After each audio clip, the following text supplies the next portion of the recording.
Dan saudara, lebih lengkap untuk membahas soal protes penundaan pemilu, kita sudah bersama dengan Adian Apitupulu, Sekjen PENA 98 dan Wasekjen Partai Demokrat, Johnson Sitindaun. Selamat petang, Bung Adian, Bung Johnson. Baik. Selamat petang. Bung Adian, langsung petang, saja. Jadi, penonton Kompas TV. Baik. Ini soal protes pada Jokowi, penundaan pemilu, jadi salah alamat, Bung Adian? Kalau Anda lihat. Salah alamat? Loh, yang minta penundaan pemilu bukan Presiden Jokowi kok. Dan yang minta periode 3 kali periode itu juga bukan Presiden Jokowi. Lalu kenapa yang didemo harus Presiden Jokowi?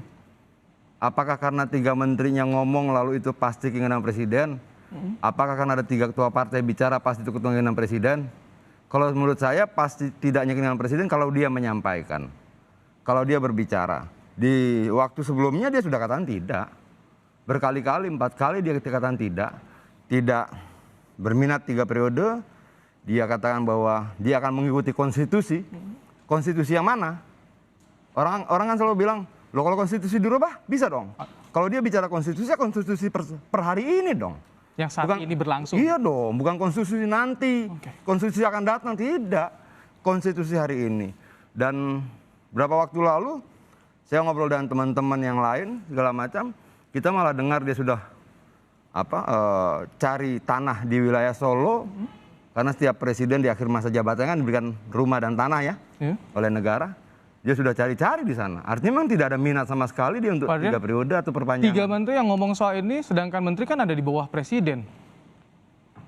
Ya, ini kan konteksnya bukan menjalankan tugas para menteri itu. Dia berbicara tentang nilai lain, tentang hal lain di luar tugas-tugas kementeriannya. Dalam hal ini kalau misalnya presiden membiarkan, ya biarkan saja.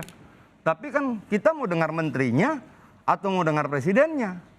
Kalau menterinya bilang kan tidak kata presiden. Tapi menterinya bilang kata big data. Menteri satunya lagi bilang kata pengusaha, bukan kata presiden. Pengusaha inginkan perpanjangan. Satu lagi katakan big data inginkan perpanjangan, bukan presiden. Baik, kita akan tanya salah satu yang kerap mengkritik presiden soal penundaan pemilu adalah Partai Demokrat. Bung Johnson, salah alamat kalau kritiknya ke presiden soal penundaan pemilu. Tanggapannya? Jadi aturan ketatanegaraan kita itu kan jelas ya. Sistem presidensial kita itu mengatur yang dikenal itu adalah pertanggungjawaban presiden begitu. Jadi jika pun kemudian menteri membuat kesalahan, maka itu adalah tanggung jawab presiden. Karena menteri-menteri itu kan bekerja di bawah presiden, yang mengangkat juga presiden. Soal wacana penundaan pemilu 3 periode dan lain-lain ini kan membuat gaduh nih. Itu. Kerja fokus saja mereka mengurus yang di depan mata ini, belum tentu paripurna ya hasil kerjanya, apalagi kemudian membahas persoalan-persoalan lain begitu.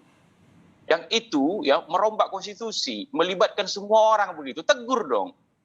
Itu makanya ketika kemarin Pak Jokowi mengatakan ya, jangan lagi ya, itu kan kalimat perintah tuh. Jadi saya ingat betul tuh kata-kata Pak Jokowi itu, jangan sampai ada lagi yang menyuarakan urusan perpanjangan, penundaan dan seterusnya begitu. Ini kan kalimat perintah tuh. Itu makanya saya bertanya, ini perintah kepada siapa Pak Presiden? Orang yang memulai isu ini dari sekitaran Anda kok, menteri-menteri Anda kok, kan begitu ya. Kalau memang itu menurut Anda salah begitu, ya ganti mereka. Orang Anda punya hak prerogatif kok. Sudahlah itu ya, mengganggu kinerja pemerintahan begitu, mau ngata-ati konstitusi lagi. Kan pada sisi itu dia. Jadi kan buat gaduh nih, buat resah nih. Itu dia. Presiden kan sudah tegur, Bung Johnson, sudah tegur. Terus yang dimaksud oleh Demokrat cuci tangan itu apa? Cuci tangan apa? Kalau itu kan soal harga. Itu kan kemarin ada 2 poin tuh. Itu dia. Kalau soal penundaan pemilu bagaimana? Bagaimana? Soal penundaan pemilu jadi bagaimana? Kan sudah ditegur juga. Bagus, kalau presiden kemudian berkata hari ini ya, selesai nih, jangan lagi kita bahas-bahas soal perpanjangan penundaan pemilu ini, bagus. Kita apresiasi dong. Itu yang kita mau begitu. Jangan lagi kemudian besok muncul lagi bunyi-bunyian begitu. Seperti Pak Muldoko kemarin. Kalimatnya itu kan jangan lagi publik di luar sana membahas-bahas ini. Orang yang di sekitar Pak Muldoko kok, teman-teman Bapak kok yang bahas itu. Mulai dari awal begitu. Itu makanya saya katakan kemarin, kalau perlu aja konferensi pers itu, Bahlil, Pak LBP dan lain-lain itu begitu. Kan mereka yang kemudian ya datang begitu dengan narasi-narasi kata pengusaha, kata petani, ada big data begitu yang sampai sekarang tidak dibuka tuh benar apa tidak tuh datanya itu dia. Baik. Kan mereka tuh yang mengkonsolidasi itu.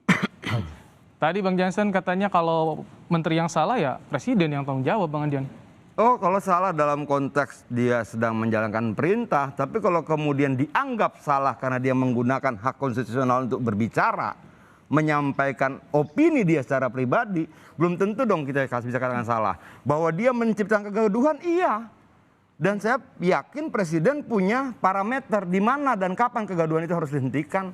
Dan kapan kemudian ketika dia dibiarkan menjadi gelombang wacana, ketika tidak menciptakan kegaduhan yang berlebihan, dibiarkan saja. Kalau untuk saat ini Bang Adian? Dia sudah sampaikan kemarin, stop. Kalau ditanya untuk siapa dia bicara, iya di depan siapa dia bicara. Dia sedang bicara dalam ratas kok. Artinya itu seluruh menteri-menterinya dong. Kan seperti itu. Artinya itu sudah sikap yang tegas. Jadi problem kan begini, ada nggak sih satupun menteri katakan ini perintah presiden, perpanjangan? Atau 3 periode perintah presiden? Nggak ada. Pak LBP bilang menurut big data. Oke. Pak Bahlil bilang menurut pengusaha. Menteri yang lain bilang menurut petani. Semua sudah mengatakan asal usul dari keinginan itu. Big data, petani, pengusaha. Kenapa jadi Jokowi yang disalahkan? Kan lucu menurut saya. Bang Jansen, kenapa Jokowi lagi? Kenapa presiden Bang Jansen? Siapa yang menyalahkan Jokowi? Itu dia. Siapa yang menyalahkan dia? Yang kita katakan itu adalah, ini buat gaduh di kabinet ini, buat berisik begitu, bahas-bahas soal 3 periode perpanjangan di. Itu. Bapak tegur lah itu kan sekitar Bapak tuh, sama seperti anak kita, buat ribut di RT begitu di lingkungan, masa nggak kita tegur? Kalau kemudian orang lain mengatakan, tegurlah Pak, anak Bapak itu buat ribut itu Pak, di RW itu, buat ribut itu Pak, di lingkungan sekitar ini. Lo kan sudah ditegur kemarin, terus apa lagi? Ya sudah, kalau sudah ditegur sudah. Ya sudah, terus apa yang mau dibahas? Kan sudah ditegur. Kita tunggu. Tanya Kompas apa yang mau dia bahas. Bukan, diminta sudah ditegur, sudah. Tadi Bung Jansen bilang diberhentikan. Oh nggak bisa dong. Yang presiden itu kalau Jokowi, bukan Bung. Aku mengatakan, presiden itu punya hak prerogatif. Kalau dianggap itu meresahkan, mengganggu, itu loh. Persoalan minyak nggak beres, langka kalah lawan mafia begitu. Kau bahas-bahas lagi soal penundaan pemilu, kau bereskan yang itu begitu. Buat gaduh saja kau, nggak bisa kau kerja, itu hak dia tuh. Ya dan sudah disampaikan kemarin toh. Presiden. Sudah disampaikan kemarin, berhenti bicara soal itu. Tidak perlu bicara soal itu lagi. Artinya yang menilai kapan harus diberhentikan atau tidak diberhentikan atau dibiarkan, ya presiden dong. Semua tahu dalam itu batas dia. Kemarin dia sudah katakan cukup, sudah. Ini sudah menciptakan kegaduhan yang berlebihan. Mungkin itu dalam pandangan dia.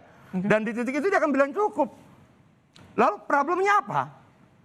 3 kali bersikap presiden apakah masih kurang Bang Jansen menurut Demokrat? Gimana? 3 kali bersikap soal penundaan pemilu ini presiden. Ini bukan soal bersikap atau tidak bersikap itu loh. Soal 3 periode, soal perpanjangan, soal pemilu reguler ini ya.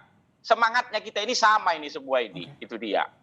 Jadi jangan lagi itu dibahas-bahas begitu dia. Ini yang kebetulan yang memunculkan itu, yang melakukan konsolidasi begitulah ya, mobilisasi pada pendapat umum ini kan menteri-menteri sekitar Pak Jokowi itu. Kemarin tambah lagi kepala desa begitu dia. Kalau kemarin Pak Jokowi sudah mengingatkan begitu, ya sudah menegur mereka, kita tunggulah besok. Masih akan muncul apa tidak nih soal-soal pembahasan terkait ini. Kalau tidak muncul bagus, itu dia. Kalau Anda lihat bagaimana ketegasan Pak Jokowi soal ini? Soal penundaan pemilu, Bung Jansen. Ketegasan gimana maksudnya? Sikap presiden menanggapi menterinya yang menggaungkan isu soal penundaan pemilu ini. Kalau saya jadi Pak Jokowi begitu, ini kan sudah buat gaduh ini. Orang jadi mendemo saya nih, di luar sana, di gara-gara kalian nih. Saya nggak ikut terlibat karena omongan kalian, pernyataan kalian begitu. Saya jadi kena nih. Itu. Kalau aku ganti itu menterinya itu. Kalau saya jadi presiden saya, itu seperti kata Edian tadi. Kok jadi Jokowi yang kena begitu? Kan itu dia. Ini karena kalian nih. Orang jadi demo tanggal 11 besok nih. Foto saya sudah diturunkan tuh di beberapa tempat tuh. Kan begitu dia. Ini kan akibat mereka nih. Ya kembali ke presidennya lah. Itu kan pembantu-pembantu presiden. Beliau yang ngangkat begitu. Mau dia berhentikan, mau dia tanggapannya ganti. kalau misalkan jadi Jokowi harus diganti nih menteri nih. Ya kalau dia jadi presiden toh. Iya toh. Ya kalau ya tunggu aja sampai dia jadi presiden. Tapi presiden Jokowi kan bukan dia. Artinya alat ukur dia dan alat ukur Jokowi tidak sama. Jangan kita paksakan alat ukur kita harus digunakan oleh orang lain. Kalau saya jadi presiden sudah saya itukan. Iya tunggu saya sampai kamu jadi presiden. Tapi sampai hari ini presiden masih Jokowi. Dan Jokowi punya alat ukur sendiri. Kapan membiarkan, kapan di stop, kapan kemudian dia akan bicara yang lain. Dia punya parameternya, dia punya hitungannya.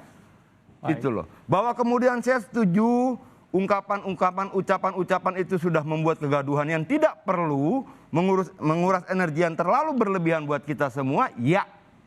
Gitu loh. Dan saya sudah sampaikan tidak cuma di sini, dalam beberapa pernyataan saya di media juga saya tegas katakan, presiden harus bicara dan dia sudah bicara, ya sudah. Gitu loh. Kalau Anda lihat ini, para menteri ketika presiden bicara soal penundaan pemilu ini seolah lepas tangan, padahal mereka terbuka menggaungkan soal penundaan pemilu ini. Ya menurut saya itu yang harus dia bicara sama presiden harus tanya sama dia. Ini jadi begini ramainya, sikapnya gimana nih? Kira-kira begitu. Ditunggu kan? Bukan dong, artinya presiden akan tanya itu, perlu tanya itu. Sebagai bentuk pertanggungjawaban kegaduhan yang muncul dari ucapan-ucapan itu. Kira-kira seperti itu. Tapi kapan dia tanya malam jam berapa segala macam itu urusan istana lah, ngapain juga kita dengar-dengar. Tapi saya percaya bahwa pasti ada teguran. Bung Jansen, Anda lihat ketika presiden sudah menegur, yang Anda simak, yang Anda perhatikan di lapangan ini bagaimana? Apakah menurunkan tensi soal penundaan pemilu atau masih ada aja riak-riaknya? Kita tunggu outputnya. Kita tunggu besok nih, itu dia. Jadi kita tunggu besok. Jadi nggak bisa kita mengomentari begitu. Jadi post factum dia jadinya. Apakah besok menteri-menteri itu masih memobilisasi pendapat umum, atau kemudian malahan mereka diam di publik begitu, kemudian langsung membeli suara voters dalam tanda kutip begitu di lembaga MPR sana. Karena ujungnya perubahan ini kan soal quorum saja begitu dia. Kita lihatlah. Itu nggak bisa kita nilai itu. Itu. Apakah di tempat terang, di tempat gelap berhenti soal rencana penundaan pemilu ini tadi begitu.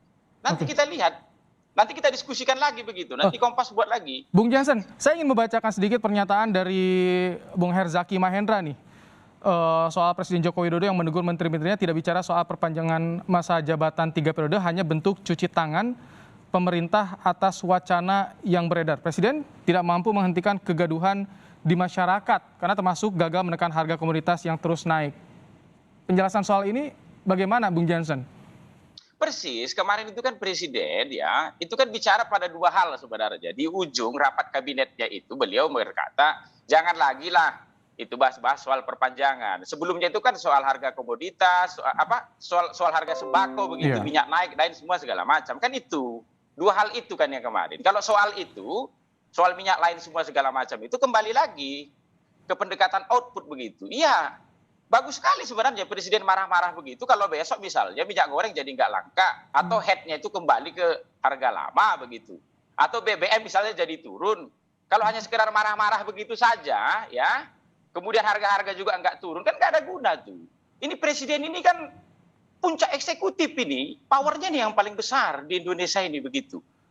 Jadi kalau beliau marah tuh, ya gunakanlah power itu untuk membuat kebijakan ya yang menurut presiden tidak tepat itu, yang merugikan kepentingan rakyat begitu. Lebih pada sisi itu kalau soal kalimat Herzaki tadi ya yang ditanya ya kita tunggu. Jadi ini saya ingin mengklirkan dulu. Jadi soal penundaan pemilu ini mengganggu juga kinerja menterinya atau bagaimana? Mengganggu lah, kalau saya ditanya mengganggu. Yang kita rasakan kan ini kan kita bernegara nih. Enggak dong, pertanyaannya kan begini loh, pertanyaan itu mengganggu nggak kinerja menterinya? Kalau dibilang mengganggu, apa yang terganggu? Kinerja ya? Kinerja? Iya, kinerja. Tunjukin kinerja mana yang terganggu. Ini yang kita rasakan ini kan. Jangan pakai perasaan dong. Semua segala macam. Pertanyaannya tadi jelas, apakah pernyataan-pernyataan yang menciptakan kegaduhan itu sudah mengganggu kinerja menteri? Kata Bung sudah, yang mana? Sebutkan kinerja 1, 2, 3, 4, bidang ini, bidang ini, bidang ini. Kalau enggak jangan pakai perasaan dong. Perasaan saya terganggu, tidak dong. Gimana sih? Ini kau di studio jadi bebas benar ngomong begitu. Tapi ya, kalau gitu datanglah. Saya berikan porsi juga untuk Bang Jansen. Studio, kenapa? Baik, jadi, tahan dulu Bang Adian. Saya berikan porsi untuk Anda, Bung Jansen, silakan. Kalau saya ditanya, ya fokus saja mereka mengurusi persoalan di depan mata ini, tidak tuntas begitu. Ini ditambah lagi soal 3 periode. Itu makanya di depan mata ini sekarang ini, kan kita bahas kemarin soal minyak goreng, begitu dia. Itu kan dirasakan masyarakat itu, kenaikan tuh.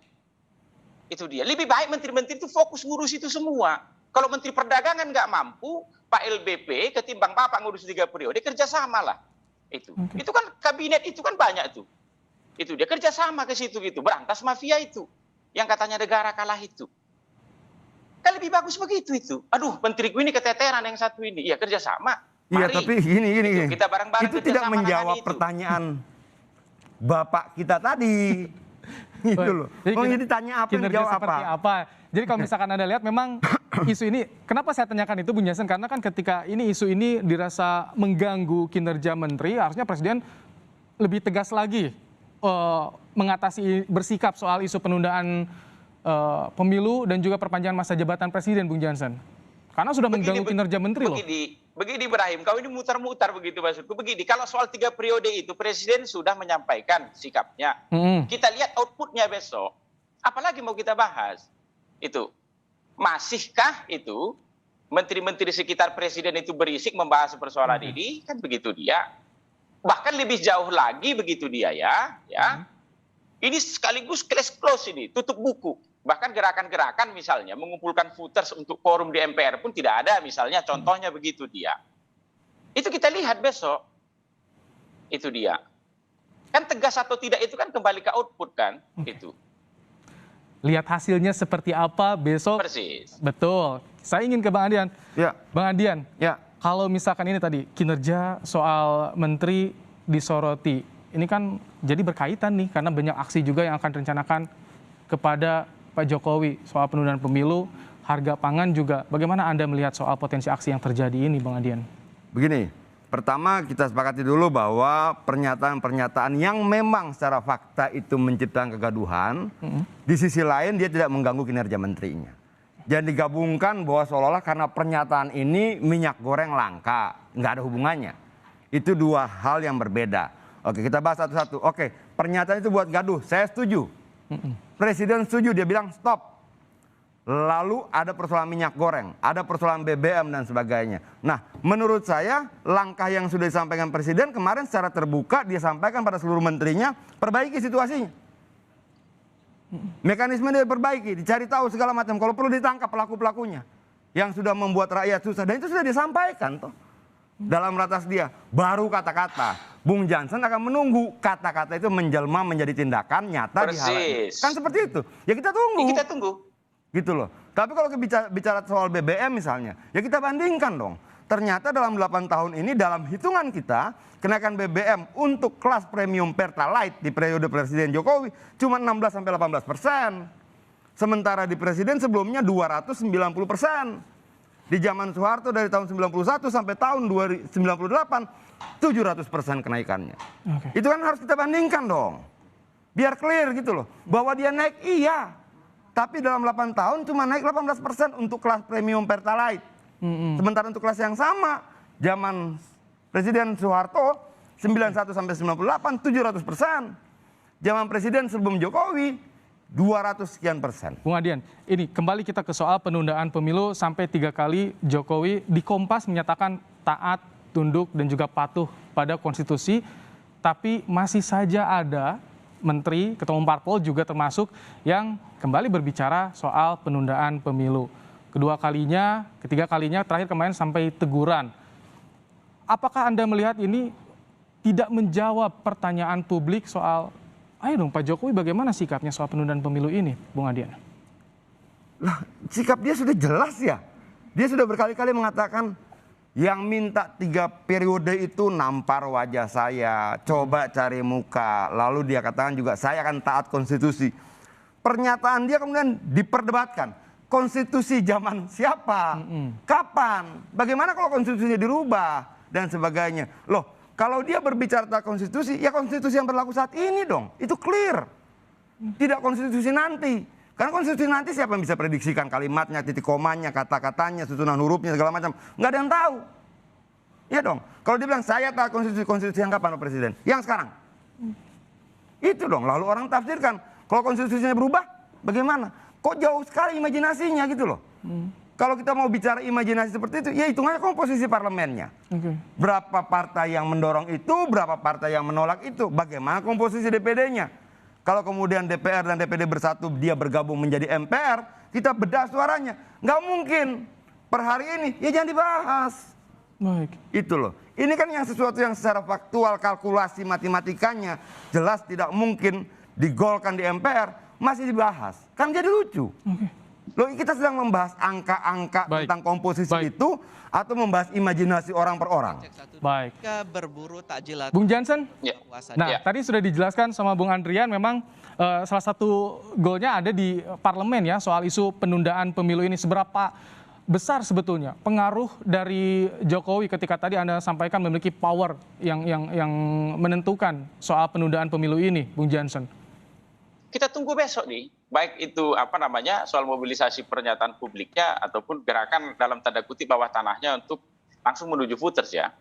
Tapi di atas segalanya saya ingin menyampaikan begitu ya, menteri-menteri itu jangan ngomong sembarangan lah, itu dia. Soal penundaan pemilu ini, nanti orang di luar juga jadi ngomong sembarangan, majukan aja pemilu katanya. Udahlah, itu capek terus kita konsolidasi demokrasi, konsolidasi politik begitu dia. Jadi biar ini kita fokus ini menteri-menteri itu kita dorong begitu ya, urus saja minyak goreng tugas. Baik. Gitu. Ketimbang kalian mikirkan soal penundaan pemilu begitu dia.